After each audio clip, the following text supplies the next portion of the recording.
Hello everyone, this is Easter again, and welcome back to another episode of Fire Emblem Heroes. Here we are in Ether Raids, barely scraping our way back into Tier 38, but we did manage to do it. Of course, we are using our meme squad, so no bonus mythics altogether. We have neither of these units.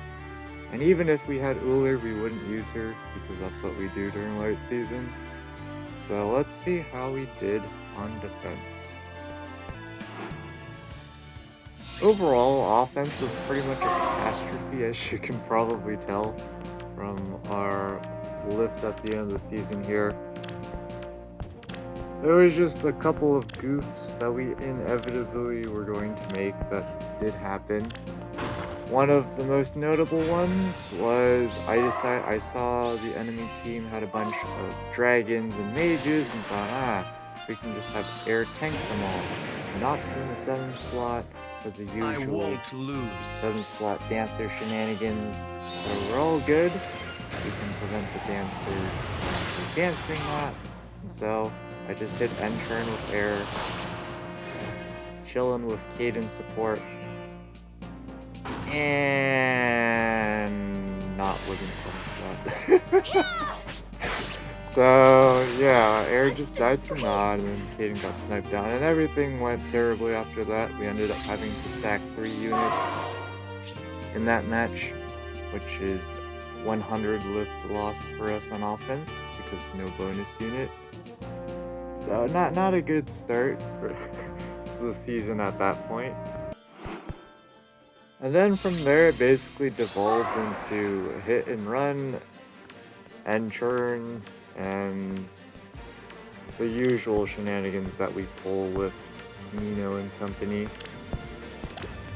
I did actually record an offense match this season, but I'm thinking about scrapping it because, aka not uploading it, just because it was so scatterbrained in terms of commentary. I had so many ideas and things going into it, and some things didn't go to plan like I was expecting the AI to do because I make my stand here. I mixed up the order in which things happened in my head. Like, for example, I mixed up who was going to rally first when I knew it was right there, Nino. I was going to rally. She had a turn 1 Ruptured Sky, and there was Sarah with a bunch of HP matching. All of the enemy units were HP matching except for their Medius. It was, who was it? I will protect my people. Not Nino, Duo Peony, Sarah. Who else? Duo Crom. Why am I forgetting all these? Probably have to go watch the footage, but basically, in essence, what happened was we did some AI manipulation shenanigans so we could get through the initial, get the enemy to start going, but I accidentally screwed up my setup. So we had to go for backup plan. And it basically devolved into we need to keep running away. Alright, I believe there was a Farsafe Prefector. I don't quite remember everything to the match because I was so scatterbrained then. But essentially I kept coming up with a plan, and then I would run the daily damage calcs, and it would either be we barely miss the kill, or we get nearly exactly 1 shot, or just like exact 1 shot plus 1 damage or something, and nothing worked out. One of the ways we would have tried to get a perfect clear on that team was by having air face tank. Air's able to double Nino. The problem is Nino was barely one-shotting air on the counter. She was running double bonus doubler with turn 1 Ruptured Sky. So air's attack was way too high for the Ruptured Sky scaling, and air has only so much HP, so it came down to her res stat. So even though I could get her 79 res, was not enough to survive because Nino was buff +6 to all stats except for defense, which was +5. So that was a rip for us for sure. Let me know if you do want to see that match. It's a 40-minute video of absolute scatterbrainness, especially after you get past, I don't know, the halfway point of the video. It's just a bunch of cuts where I pause recording to think about things, plan things out, and then I come back thinking I found something, and then I actually realize it doesn't work, and then repeat. Speaking of repeat, we're going back to the old school days of Legendary Julia Turn 1 AoE shenanigans and Legendary Nana's bonus, so she actually has an HP stat. That's about it. Otherwise, everything's the same. Here, our opponent decides to go ahead and proc their harmonized skill, which theoretically is not a terrible idea. The only thing you have to do is survive Bravamon, because it would be kind of awkward if you were to miss the kill. I mean, it's like not, especially with Twin Blades proccing. So here, Brahmon's proccing his Luna, doing a measly base 21 damage. And well, unfortunately for us, we missed the kill by him. And that's because we didn't give Bramamon Dragon... After the Dragon Flower Remax cap, yeah, unfortunately did not give him Dragon Flowers to boost his attack by 1. So I don't know if they calced that out. Pretty sure they probably didn't. But if they did, props to them. It's not a hard calc, because there's not much to calc there. But chances are they just hit end turn with Bandit People like I have specials, Twin Blades against all of these units. It shouldn't be a problem.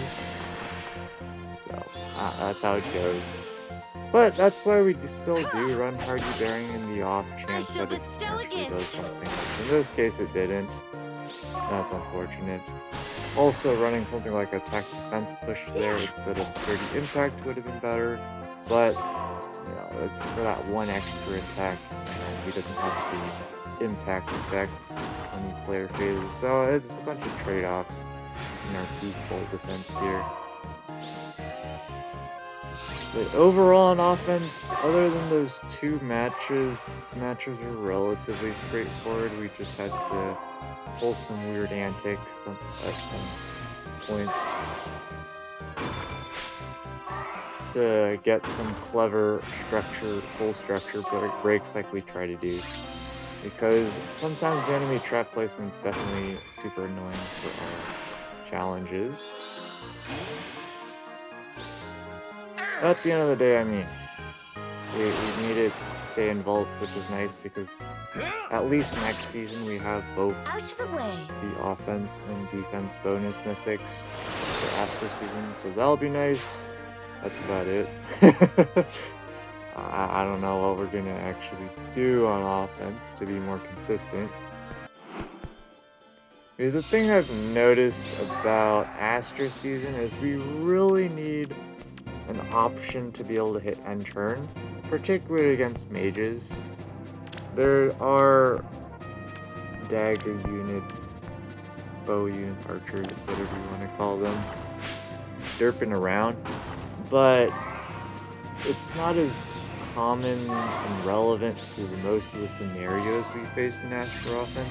Typically it's an issue where we can't hit and run off of them, especially if we're doing the don't activate traps challenge. Because of course they're going to place their traps in spots where we would normally engage. Or they might have something like Kanto control, so we can't use a melee nuke to hit and run with Kanto. So then it devolves to we have to be able to hit end turn on their team somewhere if we want to be able to win Deathless, and that's not a thing half the time. So speaking of half the time, one thing I completely forgot about this season was to put an assist skill on Not. Kind of important because we were trying to set up a chase down with Legendary Nana where if they just hit and run, say off of Bramon in this instance, then Legendary Nana would move first, and then she would be able to get danced at some point, either by a reposition from Not, and then followed by a dance, something along that line. Of course, we didn't do that, so Not would always be moving first if they didn't take her out first. So, that's unfortunate. Here, Seliph, of course, he's not going to one-shot Ascended Fjorm, but he's pretty darn close to doing it. And that's not much of an achievement that And well, here, unfortunately, Seliph, of course, is not going to one-shot Ignis, but he's sure going to do quite a bit. Keep your eyes on me. The 2 cooldown Ignis thing is just, I mean, it rarely works out in our favor. So, pretty much, I don't know what we're going to do going forward, because one of the biggest problems we're encountering nowadays is, of course, Duochrome and Brave Seliph. For our late season offense, that's a nightmare of a team to deal with. Any good Duochrome is able to one-shot our Ashe on the counter with Deadeye.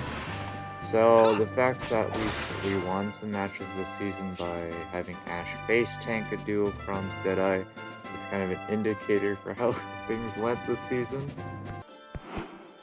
And well, for Brave Seliph, of course his Miracle is super annoying. There are some niche instances where we can out-meme Brave Seliph by attacking in place, so he has no Miracle and therefore we can actually one-round KO him. Because of course, most of them are pretty darn fast, and they do run like stock rolled speed defense, which means we casually have an incredibly hard time trying to outspeed him, let alone do enough damage to theoretically one-shot him. So, of course, and people tend to run in with Not or Brave Braum, Duo Dagger, all of those kind of units. So, they can definitely chase down pretty hard, which is why sometimes we can't hit and run against those teams, which is frustrating because we already have very few options with our team. But what can you do? But here, Brammon's going up against Henriette. So Meet your defeat. we're gonna do a good amount of damage with Luna, but clearly Henriette does not have that much res to get one shot there. So we're just doomed. But we have impact, so she's not able to actually pick up the kill immediately. Not that it matters, because can't get a follow-up dance anyways. But yeah, unfortunately for us, I expect we're going to be seeing a lot more Duochrome and Legendaries or Brave Seliphs going in the future during late season. So we gotta figure out a way to deal with that. Brave Seliph pretty much almost always one-shots everyone on our team. Occasionally, Nino can face tank, as funny as that sounds. Even when he's going with his maximum movement. It's super rare, but it is possible. I've already done it before. But again, pretty niche scenarios. Like, for example, he has to not be running roll speed defense, because losing 9 defense on Nino when you're already green and going up against a relatively high attack red unit, yeah, you're gonna need every point of defense he can get. Even though he gets that dealt damage that scales off of the opponent's defense, it scales slower than increasing our defense stats, so we do get a net gain out of it. It's just much less than if he didn't have any of that dealt damage.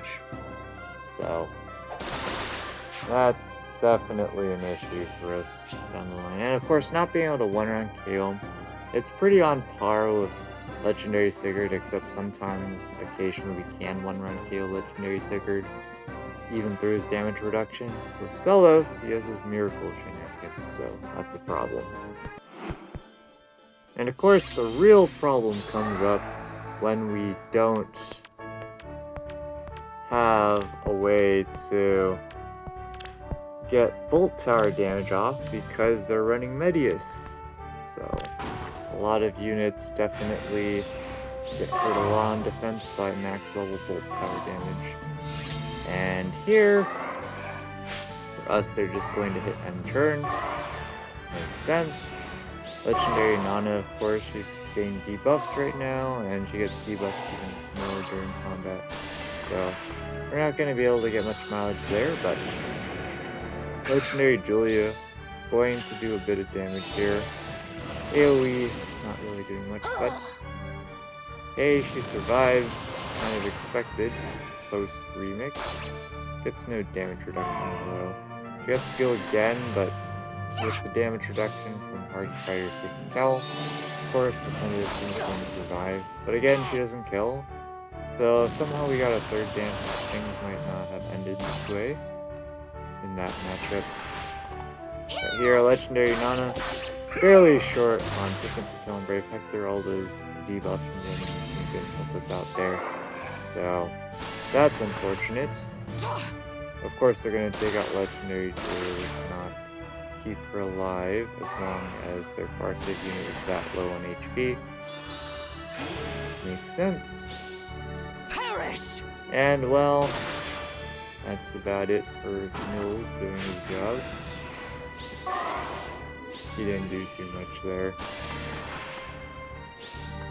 You offend me. But they leave Uller outside of far save range, or near save range, so that's a kill. Don't know if Brave Hector would have survived there. Probably not. But who knows? We're not running the daily game kills.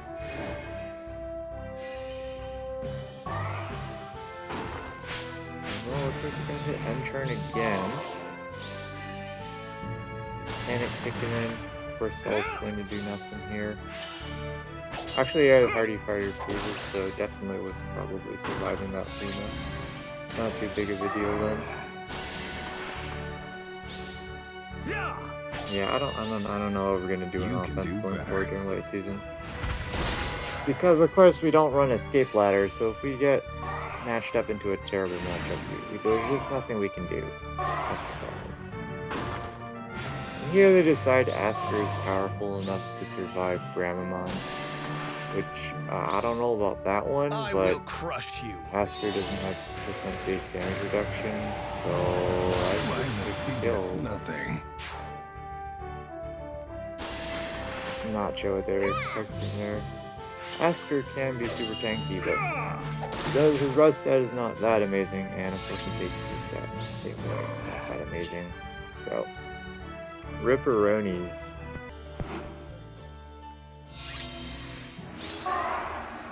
But at the end of the day, we just keep seeing the same stuff. I probably should change out our meme defense during Dark Season to be not infantry full space.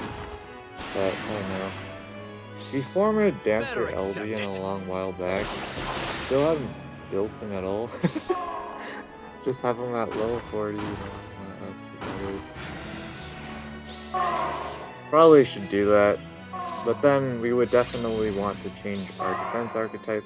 Probably just use Harmonized Catria because there isn't Element during light and Dark Season. So we could try that. Probably wouldn't do very well. I'll study your of course, technique. folks are just going to use Gale Force like this, but Summer Edelgard unable to two-shot Legendary Julia, so we can get some mileage there. And well, their Brave Hector's up against Gramamon, not too big of a deal. Meet your defeat. Not going to one-shot by any means, that would be absolutely absurd, but again, we do get a good amount of damage in, so... Unfortunately for Yuri here, even though he has his no follow-up, there's this thing called 2 dancers, so Bellows can just take him out after 2 attacks, because if Yuri could survive 2 attacks like that, they're probably spamming the nukes.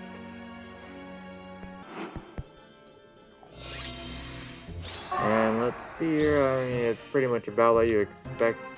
You can definitely hit and run against this team. 100% viable. And you do not need heavy merges to win. Now this is mildly questionable. I haven't watched this replay. I don't know why in the world you would ever bait Legendary Nano Brave Erica. Sure, you kill in one shot, but I guess we also kill in one shot. But we're also just casually doubling it. It's not like they're running Desperation, so that's not a good look. And Aster here, he's probably not even surviving one attack either. And now we just have Moonbow up. Not that it's going to matter. Dual Crom can obliterate any day of the week there. Think of the plan. Easy Deadeye kill. Will this do? Definitely wonder by the time I plus 10 the guy, is it even going to be worth it? Besides for the special acceleration. Don't know. But all I know is that this person probably just clicked to attack Legendary Julia because, well, guess what? She actually has damage reduction. And she still has an attack stat, so that's just a one-shot on the counter. Kind of awkward. Pretty sure they should have used Uller there because she actually has Deadeye, but I don't know. You can calculate to see if Uller actually picks up the kill. I actually don't know. It is possible for her to miss the kill there, purely because of Light and Dark 2 also debuffing her attack. Definitely doesn't help.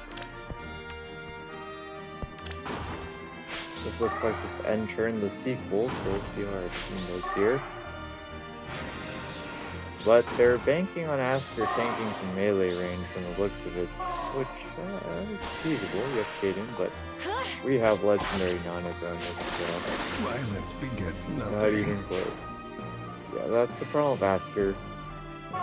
If he had percent base damage reduction on top, he would definitely get huge profits there. Yeah, that's not a thing on his base kit, so rip.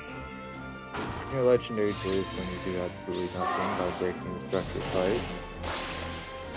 So Don't bad. forget to oil up. There was a match. Oh wait, I think what it is that I'm mixing up the match I recorded on offense and the last match I had during the season. Last match of the season was pretty ultra jank AI manipulation and daily damage calcs all day, so yeah, that's why I'm getting mixed up so much. Definitely lots of, at this stage of Ether Raid's offense, it's pretty much mandatory for me to do daily damage calcs to actually get away with the Nino offense shenanigans. My duty remains. Because AI manipulation allows us to do things where if you don't know how the AI works, then you're guessing, is the enemy going to move here or there? Although we are super lazy with actually computing which enemy is targeting, which of our allies is the enemy unit targeting. We should probably actually properly do that, but it would help a lot in a lot of cases.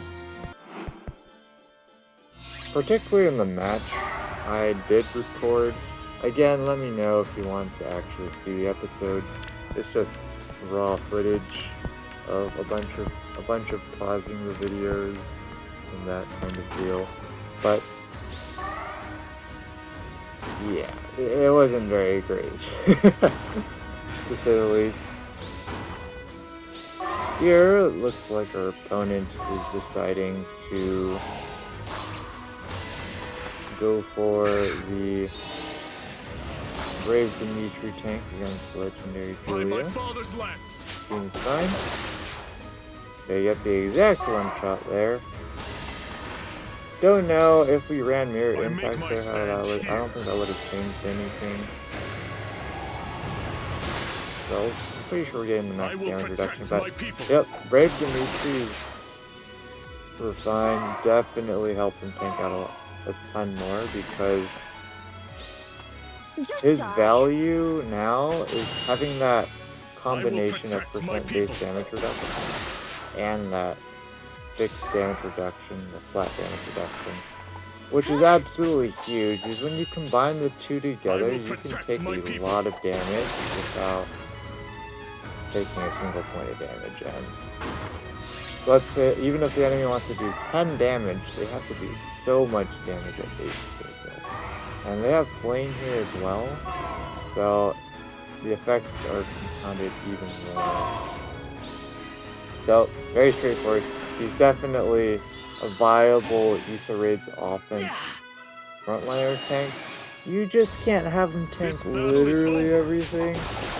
It's definitely possible for him to, but of course at the end of the day, he still needs to have the stats will and protect whatnot my to people. use it effectively. So, I don't know how I feel about the Glimmer tech. He's in terrible matchups, he's not doing a lot of damage. But in already good matchups, he's already doing too much damage. I don't know. I guess it helps out against damage reduction because he doesn't have a tech for that. But it's not like Brave Dimitri can equip Deadeye or Valor or something. That would be interesting to say the least. Alright, Love Bouquet Peony, I guess. More bulk for less effort. Brave Edelgard, seems alright. Her Refine's perfectly fine. The only problem is when she doesn't have any allies in free spaces. She's just back to her old self. So, in Arena, I keep forgetting. I'm just like, why am I killing her like I used to? It's like, oh, because there's no allies within free spaces. She absolutely overextended in Arena. But, yeah, you don't have Brave Edelgard 1v1 Legendary Nana like that. She's not that equipped yet to deal with Legendary Nana. And keep in mind, she's running close defense 4, so Legendary Nana didn't even have her max attack there. Possible if they were to say run one of the old school A slots like Sturdy Stance 3 for the guard. She now has guard on Refine as long as her weapons proc. So you can afford to run stuff like close defense 4, which has better value over Sturdy Stance in terms of tanking capabilities. But yeah, you just don't do that. Because of course, Legendary Nana does not care about non-special effects that give any % base damage reduction. Well, with that, that's currently all of our replays here. We technically can lose Lift, but only 50 at max, so we're guaranteed to stay in Vault. It's just a matter of where we're going to rank. Don't really care where we rank, because of course we absolutely goofball on all sorts of dimensions in terms of the team we used, of course, like usual, but also how we did on offense and whatnot. So currently here we built up Ares to +10 and decided to scout out 3880. It looks like it's going to stay, but we'll see how many people re-roll. Next season is Legendary Nana bonus, so we might make a video on absolutely maxing out score, aka getting all 770s now that that's possible. But of course people actually have to have 770 defenses, so we might just go for a personal best and go for all 768s or something. But we can go pretty darn ham because next season we have Anima season to plonk score on. But Arena Assault Plus, we were just going for a suitable top 1k score, so nothing too special. So yeah, just, now let me actually just make sure, wait, wrong season. Yeah, next season is Earth and Wind, so Legendary Nana can go ham in Arena.